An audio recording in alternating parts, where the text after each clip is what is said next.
안녕하세요. 주영준 목사입니다. 여러분, 우울증, 게으름, 불안, 관계의 어려움, 자신감 결여, 이것들의 공통점이 있다면 무엇일까요? 바로 삶의 의미를 잃어버린 사람의 특징입니다. 그래서 오늘은 삶의 의미에 대해서 나눠보도록 하겠습니다. 사람은 누구든지 삶의 의미를 필요로 합니다. 내과 의사이며 작가인 아툴 가완디가 쓴 책을 보면 노인 요양시설에 근무하는 의사가 등장합니다. 이 의사는 운영자를 설득해서 개, 고양이, 또 앵무새, 토끼 등을 들여와서 노인들에게 키우도록 합니다. 결과는 경이로웠습니다. 입주자들은 기운을 차리고 활기를 띠었습니다. 말을 할 줄 모르는 사람인 줄 알았는데 말문이 트이게 되었고요. 또 틀어박혀서 걷는 것을 포기했던 사람들이 스스로 나와서 간호사들에게 개를 산책하고 싶다고 자청하는 일도 생겼습니다. 앵무새를 분양해서 이름까지 지어줬습니다. 입주자들에게는 향정신성 의약품을 투여하게 되는데요. 그 양이 이전에 38%로 줄었고 또 사망률은 15%나 낮아졌습니다. 왜 그랬을까요? 이것은 사람은 누구나 삶의 의미를 필요로 한다는 것을 보여주는 것입니다. 의미라고 하는 것은 두 가지가 있습니다. 첫째로는 지어내는 의미와 두 번째는 발견하는 의미입니다. 지어내는 의미는 사람 스스로가 자신의 삶의 의미를 만들어내는 것입니다. 포스트 모더니즘 사회에서 의미는 각자가 자신의 삶의 의미를 만들어낼 수 있다고 주장합니다. 우주는 그냥 우연치 않게 발생하고 생성된 거기 때문에 우주에는 더 이상 특별한 목적이 없다는 것입니다.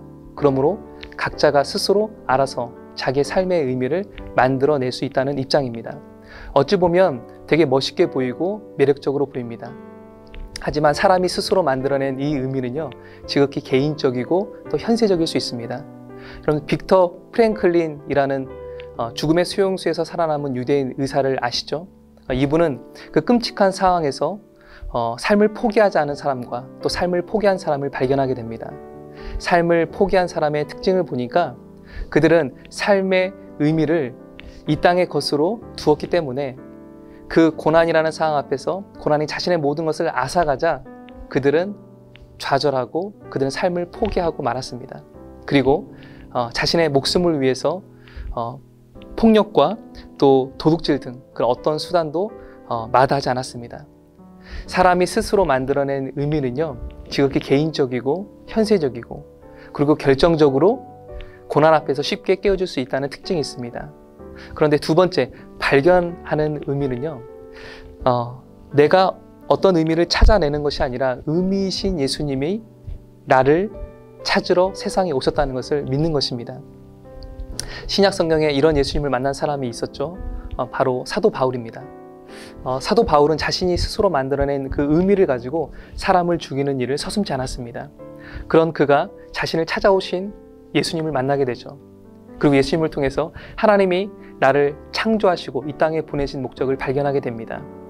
삶의 의미를 발견한 사도 바울은 이렇게 고백하죠. 내가 달려갈 길과 주 예수께 받은 사명, 곧 하나님의 은혜의 복음을 전하는 일을 완수함에 있어서는 자신의 생명조차 조금도 귀한 것으로 여기지 아니하겠다.